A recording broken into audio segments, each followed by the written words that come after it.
Allez, le vieux renard et le renardeau. À mes chers parents, mon métier, je l'ai eu à bas âge. Je veux t'en faire un digne héritage. Paix, respect, fierté, noblesse que tu auras.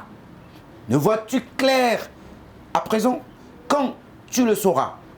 Cette ombre parfaite que tu jouis, cette ombre à tout cœur que te réjouis, cette ombre émanant de fermeté, ombre respectée en société, chantait ô un renard magistral forgeron. À ce cher renardeau, son unique fiston, adoucissant sa voix pour plus ravir, mais manipulant sans cesse la manivelle. Il n'abandonnait pas son grand fourneau pâlir. Fiston, la vie te sera aisée, belle. Il suffit simplement de lire mon empreinte. Surannée, la mienne va restreinte. Sur ceux-ci, le père clôturait. Et peu après, celui-ci mourait. Bien que l'âge ne soit d'ampleur, quant au renardeau se peignant une autre couleur, il tourna volontiers cette page, car ne pouvant avoir tel courage. Rare est-il que dans l'ancienne classe, d'un père, un fils prenne bonne place. Là, c'était le vieux renard et le renardeau. Et le renardeau, oui. Là, j'ai puisé mon inspiration à travers quelque peu l'histoire de mon propre père et de moi que j'ai cherché à transposer dans cette fable. Et mon père, de son vivant, il était un gendarme de profession. Et il avait tout fait, remuer terre et ciel, lutter contre vents et marées, afin que l'un de ses fils puisse vraiment lui emboîter le pas dans l'exercice de sa profession. Que l'un d'entre nous accepte vraiment de prendre la tenue. Mais malheureusement, aucun de ses fils n'obtempéra. Personne n'a voulu vraiment lui emboîter ce pas. Et moi, précisément, j'étais très jeune à l'époque, et il tenait à ce que je sois gendarme. Je l'ai dit, j'étais très jeune, et en même temps, je tenais fermement aux études. Je me suis dit, alors, là, je suis vraiment très désolé, papa, mais laissez-moi aller au bout de mes études. Et malheureusement, aucun de ses enfants, vraiment, n'a accepté de lui emboîter le pas. Et c'est cette histoire que j'ai cherché un peu à transposer pour dire que rare est-il que dans l'ancienne classe, d'un père, un fils prenne bonne place. C'est-à-dire, rarement on voit les enfants pratiquer la même profession ou bien se lancer dans la même aventure que leurs parents. Parce que là, lui, il était gendarme. Et voilà, aujourd'hui, moi, je suis enseignant et en même temps écrivain.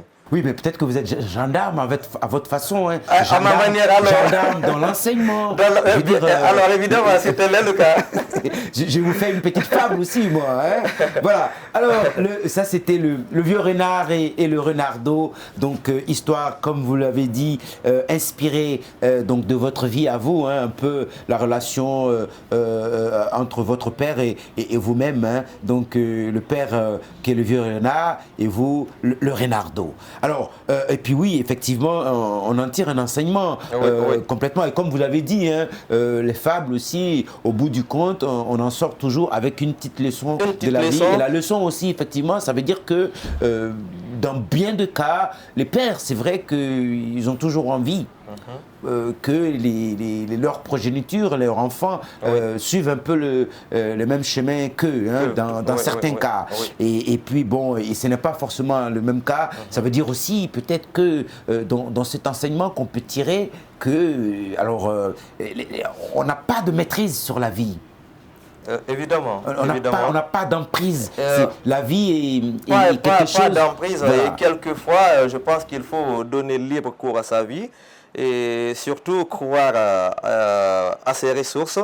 Et laisser le destin, c'est un peu ça. Oui. Et la richesse de la fable, c'est aussi, je l'ai dit, il y a 42 fables. Oui. Et il y a de ces fables qui ont une seule citation, cependant qu'il y a d'autres qui ont double citation. On peut retrouver deux proverbes ou deux citations dans certaines fables.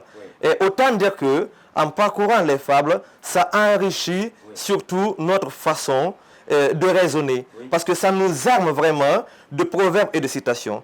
Et au total, on a 45 citations. et qui pourrait vraiment servir dans la vie courante à travers des petits débats, comme on a l'habitude de le dire, des cafés débats et autres là. Donc on peut facilement en tout cas être un grand rhétoricien et pouvoir convaincre afin de bien riche raisonner. De vocabulaire, une imagination fertile, effectivement, à nos jeunes. Parce que les citations renforcent l'argumentation. Tout à fait. Et là, on en a 45 citations, ou si vous voulez 45 proverbes, qui sont inclus dans ces différentes fables. Fable du monde immonde de Ali Ben Camara. Donc ça, on peut se permettre de passer ce message à nos jeunes élèves et étudiants et même pour le grand public. Hein. Lisez cet ouvrage, évidemment, ça peut aider à nourrir la réflexion en aidant à s'armer d'imagination, de proverbes avec des argumentations bien entendu, inspiré qu'on peut trouver dans chacune des fables. Hein. Il y en a 47. La poule et ses poussins, le titre d'une autre fable aussi justement qu'on peut retrouver dans votre ouvrage. Là, on est page 12. Et puis voilà, comme on le fait, je vous laisse aller. C'est toujours sympathique et c'est toujours bien de vous entendre. Vous le faites très bien. La poule et ses poussins. Âgés que de 2 lunes seulement, les 3 poussins confés, afforaient, affiraient, vivaient, comme les autres et picoraient. Ils étaient éduqués tendrement sous la rassurante ombre de leur mère lente. Aucune plaie ne leur restait béante. Aux actes seuls se résumait discrétion. Quiconque qu'ils voyaient, c'est la description. Maman, dit une voix. Une autre dit, tui, tui, tui. Accourait-il chaque fois cette aimée qui marchait sans cesse fort aisée? Je m'en attendais. Une angoisse? Oui, oui. Parut alors qu'on fait le premier, à ne jamais réagir le dernier. Pourquoi maman la grenouille coisse-t-elle ici? C'est quoi le chant de cigale suivi à forêt? Les criquets ne viennent tout temps, ajouta Affiret. Quelque chose en découle-t-il aussi? Ô fils, attendez donc attentivement. Plus tard, vous comprendrez si convenablement. Quelle estime, mais patientez. Au moment venu, vous les sauriez. Quand s'écoulaient plusieurs instants, les poussins distinguèrent les temps. C'est pour l'hivernage, réalisa seul qu'on fait. C'est la saison sèche, sue à forêt. Fin de cette saison, Affiret n'eut aussi honte. La poule ainsi s'angoisse qu'ils aient tous rendu compte. Parfois, savoir justement attendre est relatif à pouvoir comprendre. Parfois, savoir justement attendre est relatif à pouvoir comprendre. C'est extraordinaire, cette chute avec ce message qui nous accompagne. Et belle histoire avec les 3 poussins qu'on fait. Oui, surtout des noms qui sont très bien empruntés de nos dialectes pour un peu les mettre en valeur. Parce que je vous l'avoue, lors de mon séjour au Sénégal, et beaucoup m'ont appelé pour comprendre un peu le sens, la signification de ces nominations qu'on fait à Forêt, à Firet. Je leur ai dit alors, puisque je suis au Sénégal, j'apprends un peu le Wolof, vous aussi vous allez apprendre les dialectes de ma Guinée. Oui. Et donc, Kofé qui signifie le curieux, emprunté au Soussou, Aforé qui signifie le noir, et Afire qui signifie le blanc. J'aurais pu vraiment les désigner autrement, mais aussi pour amener les uns à s'enraciner, à ne pas oublier notre culture. C'est pourquoi j'ai préféré les nommer ainsi. Et c'est un récit qui m'est venu en tête un jour. J'étais en train de préparer une conférence assis sous les bananiers que j'avais plantés à la concession de mon père. Vous-même? Oui. Assis à l'ombre de ces bananiers, en train de donner libre cours à ces préparatifs, il y a une poule qui est venue traverser devant moi. Et entre-temps, elle s'est fait rattraper par ses poussins. Oui. Et avant qu'elle ne se fasse rattraper par les poussins, elle a poussé un long caquettement, un cri. Et du coup, les poussins l'ont rejoint. Et j'étais là en tant que grand observateur. Je me suis dit, mais ce caquettement-là, est-ce qu'en quelque sorte, ce n'est pas une communication qui s'est établie entre la poule et ses poussins. C'est ainsi que je me suis mis dans la peau de ces animaux pour imaginer un peu ce qu'ils seraient en train de dire. Et c'est pourquoi, et c'est comme ça que ce récit est venu. Extraordinaire, belle histoire de Koumfé à Forêt et à Ferret, 3 petits poussins, et bien justement qui nous conduit à cette, je veux dire, à cette belle conclusion, qui n'est même pas une conclusion, parce que c'est une ouverture en fait.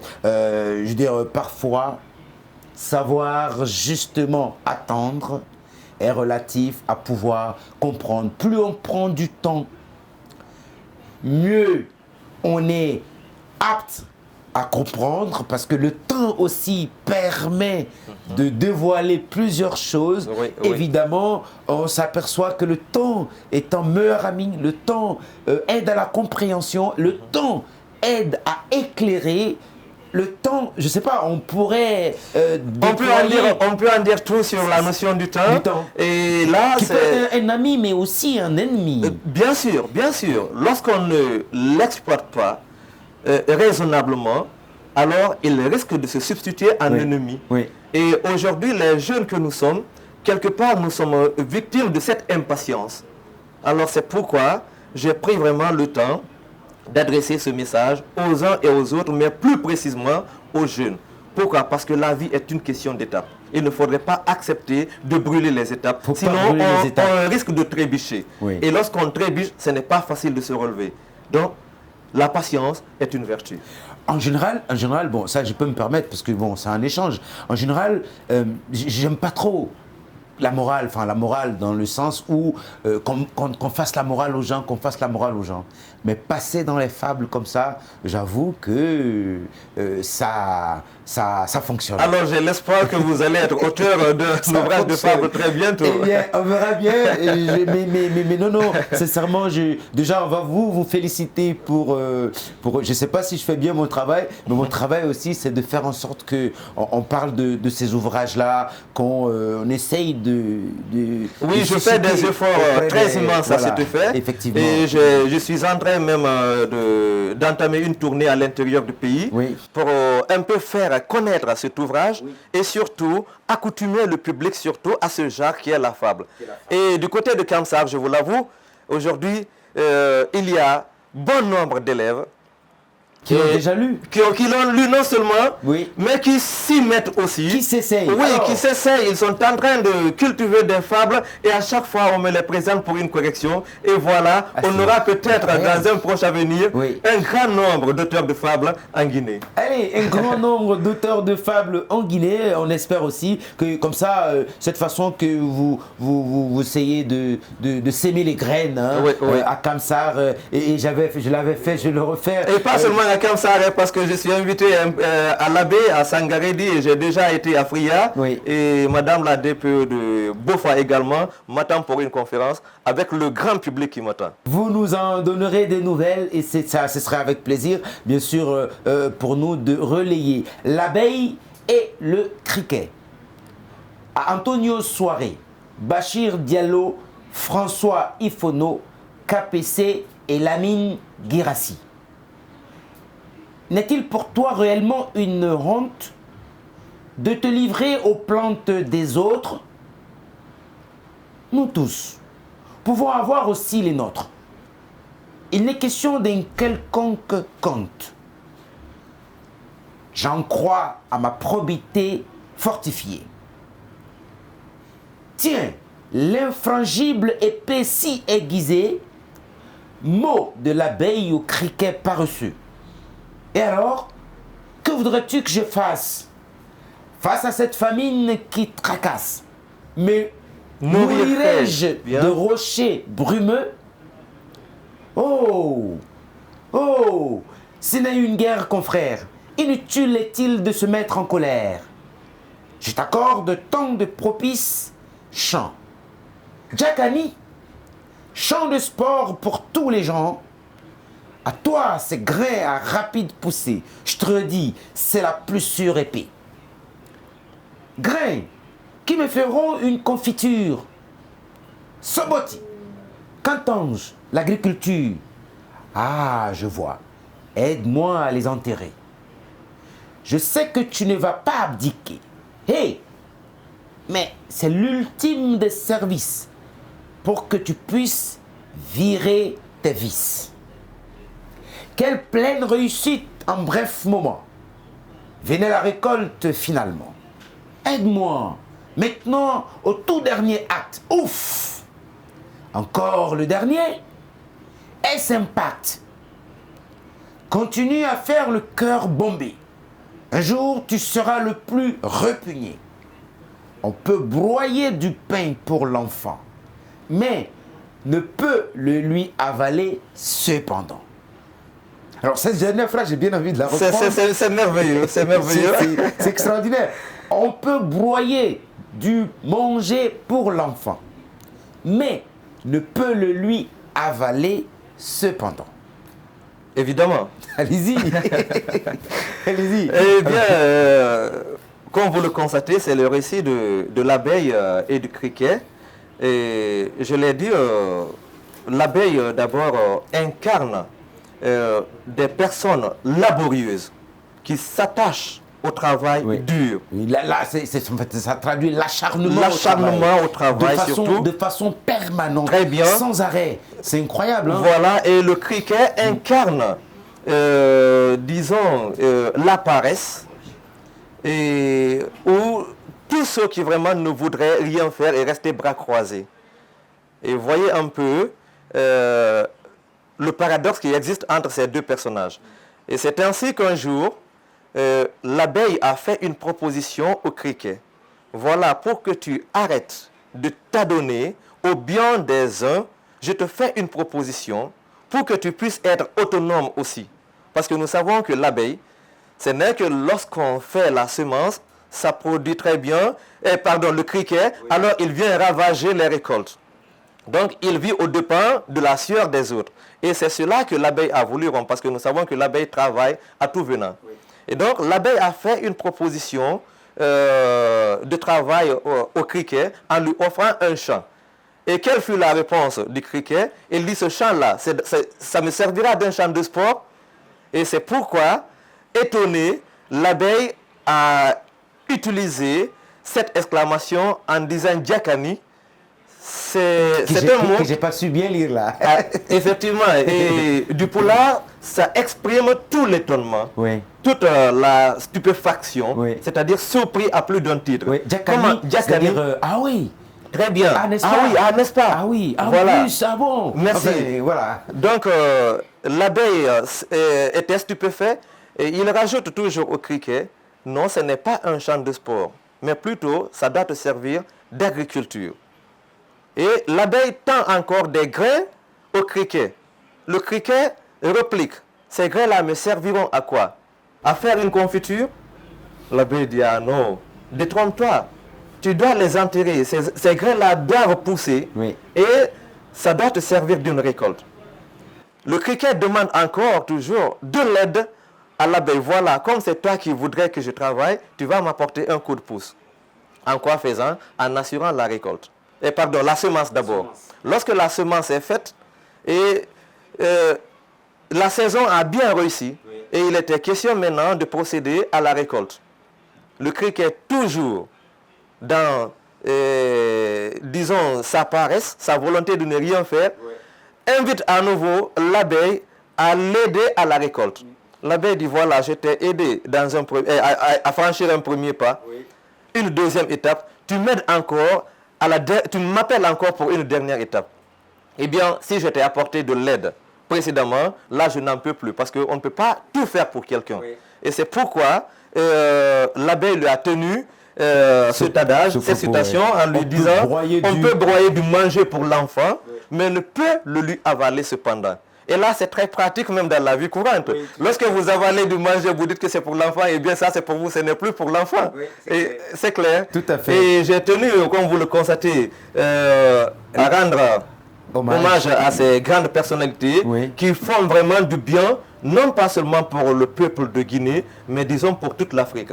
Parce que c'est vrai que je suis à Espace, mais je n'ai jamais eu la chance de rencontrer M. Lamine Guirassy, mais je reconnais ses bienfaits. Et il est là, je l'ai immortalisé dans cet ouvrage, Antonio Soare, Bachir Diallo du côté de Kamsar, François Ifono de la RTG, Monsieur KPC, voilà des personnalités vraiment à encourager pour qu'elles puissent vraiment être à tout temps animées de cette émulation, de cette volonté de faire mieux demain qu'aujourd'hui. Bien, c'était l'abeille et le criquet, donc avec un clin d'œil à Lamine Girassi, PDG du groupe Adafo Média. Effectivement, on va le lui transmettre avec ce beau message donc pour clôturer cette fable. Hein. Je l'aurais lu une dernière fois parce que le message est poignant. On peut broyer du manger pour l'enfant, mais ne peut le lui avaler cependant. Ali Ben Camara. Alors, on va continuer parce qu'effectivement, malheureusement, on ne peut pas, on ne pourra pas parcourir toutes les femmes. On va passer à la dame et là, mais voilà. Parce que là aussi. Non, mais je veux dire. À vous de voir, là, je vous donne. On va choisir d'autres. Très bien, parce qu'il y en a 42. Mais parce que l'objectif non plus, c'est pas de couvrir tout l'ouvrage. Il faut bien que les téléspectateurs puissent. Soient retenus dans cette curiosité, voilà, surtout, de se doter de l'ouvrage. Exactement. Bien. Alors, il y avait comme ça, on avait parlé du roi Yété. On va passer à la page 39. 39, d'accord. Voilà, à la page 39. Alors, le titre de la fable, c'est Le roi Yété. Et c'est vrai que, là, le réalisateur demandait, c'est vrai que votre ouvrage, à cause des fables, va changer complètement le fonctionnement habituel de l'émission. Mais il n'y a aucun problème, parce que là, on est obligé donc de partir sur les déclamations. Alors, expliquez-nous un tout petit peu ce texte, il renvoie à quoi, d'où vous êtes venu l'idée du roi Yété, et puis après cette explication, on va vous laisser l'occasion de faire une déclamation.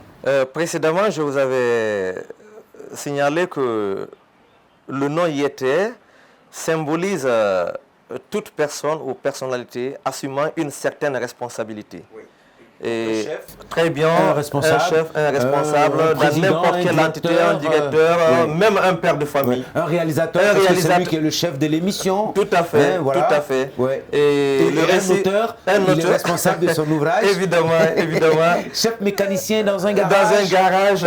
Président du groupe Adafo Média. Directeur de la télévision. Donc, ça incarne toute chefferie. Le pouvoir, très bien. Quelle que soit sa dimension. Très bien, quelle que soit sa dimension. Et là, je suis parti de l'histoire d'un directeur d'établissement, un directeur d'école, qui avait succédé son prédécesseur. Et à la succession de son prédécesseur, alors au lieu de s'atteler au travail, il ne faisait que détecter les lacunes que cet autre-là aurait laissées pour pouvoir le décrédibiliser. À chaque fois, voilà, moi je suis venu ici, mon prédécesseur n'a pas fait ceci, il n'a pas fait cela. Et il s'est laissé hypnotiser par cette intention de décrédibiliser son prédécesseur jusqu'à ce que lui-même il a été rattrapé par le temps sans jamais rien faire. Ouais. Alors, quel que soit le cas, il fallait au moins reconnaître un peu de bien, le peu qu'il a eu à laisser, et vraiment parce que l'administration c'est une continuation. Essayer de s'appuyer très bien pour aller de l'avant. Mais lui, durant vraiment tout son régime, je le dirais ainsi, alors il s'est focalisé à détecter et à chanter sur tous les toits les lacunes que cet autre aurait laissées jusqu'à ce que lui-même il a été limogé. Alors je me suis dit que quelque part c'est parce qu'il n'a pas reconnu les mérites de son prédécesseur, c'est pourquoi lui aussi il ne pourra pas faire la gloire des successeurs.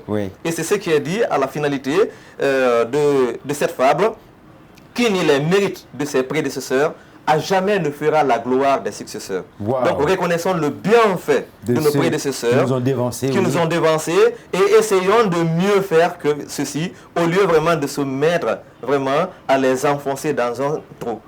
Voilà. Allez, très rapidement, on va vous laisser faire, et ça va être la dernière déclamation pour le compte de ce numéro, parenthèse, qu'on aurait bien aimé continuer beaucoup plus longtemps. Malheureusement, on est limité par le temps. Le roi Yété, pour la déclamation, Monsieur Camara, on vous écoute. Le roi Yété.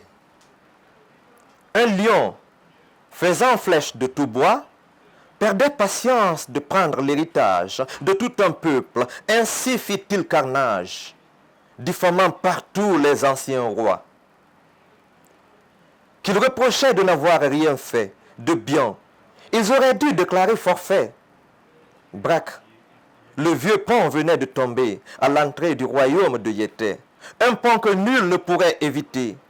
Tous y mettaient pied, et non par ricochet, le peuple indigné leva haut la main. Sur Yété, plein de vices et tares, privant au peuple son joyau, sa part. Ne marchant point sur le moindre pas ancien, il se fit alors évincer du pouvoir, que de posséder de tout son savoir, de son avoir, pardon. Que pourrait-on retenir de ce mauvais règne, sinon qu'une plaie qui encore saigne? Tel demeurait le bilan que dressait cet inébranlable peuple qui raisonnait. Qui nie les mérites de ses prédécesseurs, à jamais ne fera gloire des successeurs. J'ai voulu joindre ma voix à votre voix pour lire la dernière phrase qui est puissante et forte. Qui nie les mérites de ses prédécesseurs, à jamais ne fera gloire des successeurs. Mesdames et messieurs, ici donc prend fin notre entretien pour le compte de ce numéro. Ce n'est que l'entretien qui prend fin. L'émission, ce n'est pas terminé. Ne quittez pas. À présent, nous allons passer aux questions que les téléspectateurs posent à notre auteur. Eh bien, je rappelle, l'auteur, c'est Ali Ben Camara et le titre de son ouvrage, c'est Fables du monde immonde.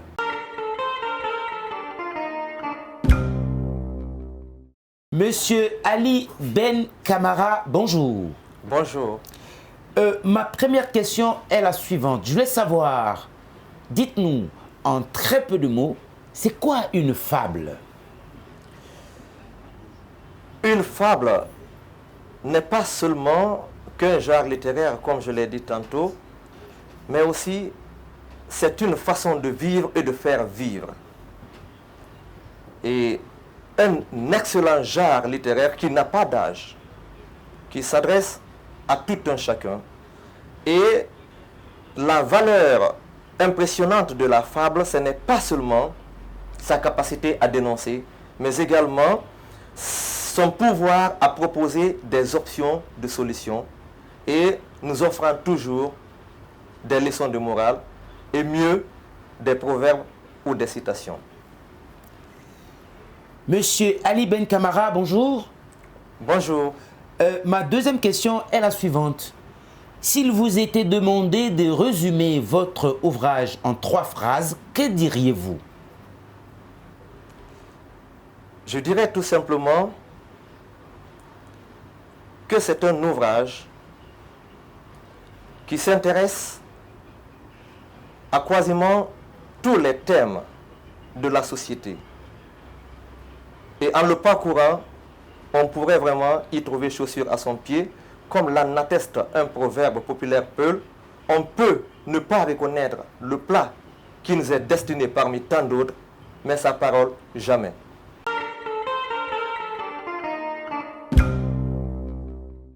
Mesdames et messieurs, merci de nous avoir suivis de bout en bout dans ce numéro parenthèse qui a été exclusivement consacré pour vous à l'ouvrage de monsieur Ali Ben Camara, Fables du monde immonde.